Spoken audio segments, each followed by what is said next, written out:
We're following more breaking news into CNN. This out of the Middle East. According to a Hezbollah-run TV agency, a loud explosion has been heard in the southern suburbs of Beirut. Let's take you there live with CNN's Ben Wiedemann. Ben, what more are you learning about this explosion?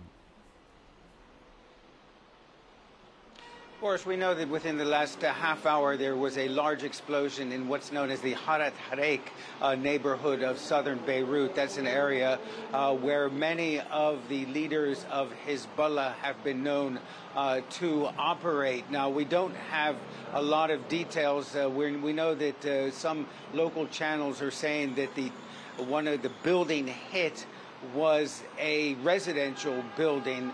We don't know about casualties at this point. It still seems to be a fairly chaotic scene. We have seen pictures of smoke rising from that part of the city, but certainly that is what we know at this point. It is the first time the southern suburbs of Beirut have been hit since early January, when the Israelis killed a senior Hamas leader who was in that area. But as I said, this is the first strike since then, and Hezbollah has made it very clear all along that if Beirut is struck, they will answer accordingly. They have said that they will meet escalation with escalation in the aftermath of last Saturday's attack on the Golan, the Israeli-occupied Syrian Golan Heights that left 12 children dead. So perhaps this is the first major Israeli response to that attack. Boris? And Ben, just to be clear, you're saying this happened in the Beirut suburbs, can you give us some specificity on what Hezbollah might see as an attack, maybe Beirut proper versus in the suburbs? Will this matter?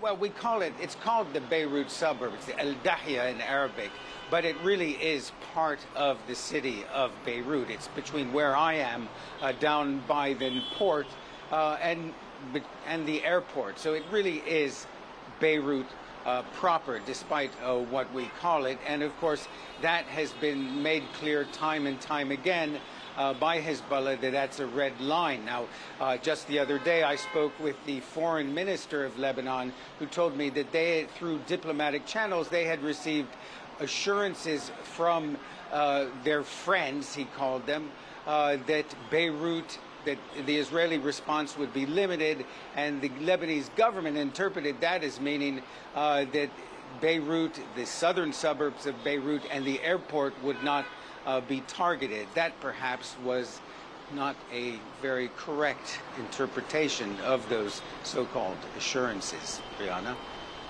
Ben, please stand by for us in Beirut. We want to bring in CNN military analyst, former General Mark Hertling, who is joining us now live. General, thank you so much for being with us. Walk us through the significance of these explosions happening in Beirut, and specifically what would give you evidence or what would suggest to you that this was in fact an IDF-led attack? We have nothing that leads to that just yet, Boris. It's the possibility of an IDF attack. Usually it's not done this early, even in the evening after sunset. The IDF usually waits until the later hours of the evening, where they can assure that there's no collateral damage on civilian casualties when they conduct a strike. But when you're talking about explosions, you don't really know where they come from. And again, I would suggest, because this is Lebanon, this is Beirut, that there is the potential for other types of explosion in this area. So you can't conclude anything just yet.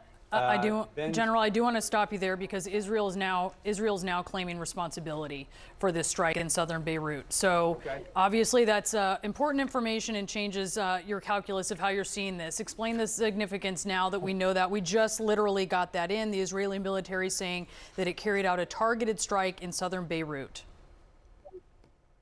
Well, Brianna, thanks for being the scout on the screen line right there. As soon as you've confirmed it, then you can talk about it a whole lot differently.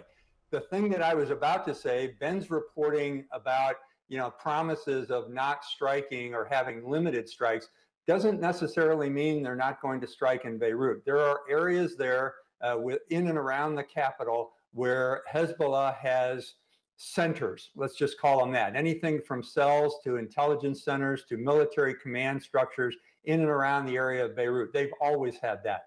So when you're talking about the potential to limit that and not go near the capital area or near the airport, I just find that a little bit it's a little bit of hyperbole from the standpoint of someone hoping for the best that this wouldn't happen. So if it is, and I'll say one more thing, if it's just a couple of explosions has been reported, 2 explosions, that is a proportional response so far. It could get bigger, but when you're talking about what happened the other day with the killing of civilians and especially children in that playground or that soccer field, you're talking about the potential for a much greater response by Israel. And again, this could just be step 1.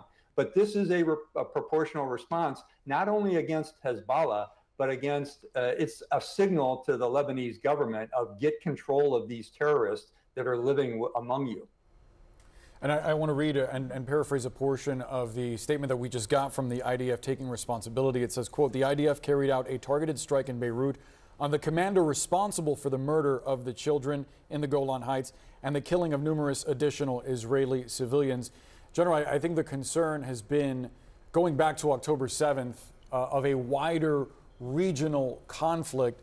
The United States has repeatedly warned Israel about any potential attacks going into Beirut specifically, but we heard John Kirby, the spokesperson for the NSC, recently say that concerns about a wider conflict based on an Israeli response are exaggerated. How do you see where the conflict stands now versus what this could potentially lead up to? Yeah, well, there were a couple of actions, Boris, and you're exactly right. John Kirby did say all those things, and I think it was as a warning to all that an Israeli attack into southern Lebanon, a ground attack, as it were, or an extensive air campaign in Lebanon would be significant, and it would not be to Israel's advantage because it would open up a second front while they're continuing with their actions in Gaza. But truthfully, Israel has to respond to that kind of attack from Lebanon. So again, a proportional response versus a ground incursion of southern Lebanon, or either a massive airstrike or an air campaign against various targets inside of Lebanon. And again, it's early yet. That could occur. More strikes could be conducted. But this is a signal if the Israeli government and the Israeli Defense Forces say it was a kinetic strike against an identified target of an individual that conducted the command and control of that strike into Israel a few days ago. I think we're seeing a good thing. It's something that I was talking to CNN on Saturday saying it would be devastating for Israel to open a second front with a major ground incursion or a massive air campaign. And it appears, at least so far, that they've limited their strikes to specifically the target that was the commander of the strike that occurred the other day. Yeah, General, if you could stand by for us, we'll come back to you. I do want to bring in Colorado Congressman Jason Crow, who we had stick around with us as we got word of this news. He's a former Army Ranger. He's also on the House Foreign Affairs and Intel committees. As we get word of this, a targeted strike, Israel says, Israeli military says, on this Hezbollah commander that they say was behind this attack that killed 12 children in northern Israel. What are your thoughts as you see this news? Well, Israel absolutely has a right, and I'd even say an obligation, to respond to this attack that killed 12 children by Hezbollah. But why we talk about issues of proportionality is that it goes directly to the concern about escalation. And I'm going to talk about why escalation in this case is a larger concern than maybe it has been in the past. What we have to do is we have to zoom out and talk about Iran. Iran works through these regional proxies, these proxy forces, right? Hamas is one of them, Hezbollah is one of them, the Houthis, they have other militias and forces throughout the Middle East, but Hezbollah is the largest and the most capable of all of those proxy forces, right? So the concern about escalation is the most acute when we're talking about Hezbollah, right? The thing that could lead to a larger regional war is if Hezbollah opens up a northern front. They have far more rockets, far more personnel, far more sophisticated weaponry, and more capability across the board, and that could be very devastating in the north. And Hezbollah has vowed that depending on the Israeli response, they wouldn't go to war with Israel alone. To your point, it would be these Iranian-backed groups.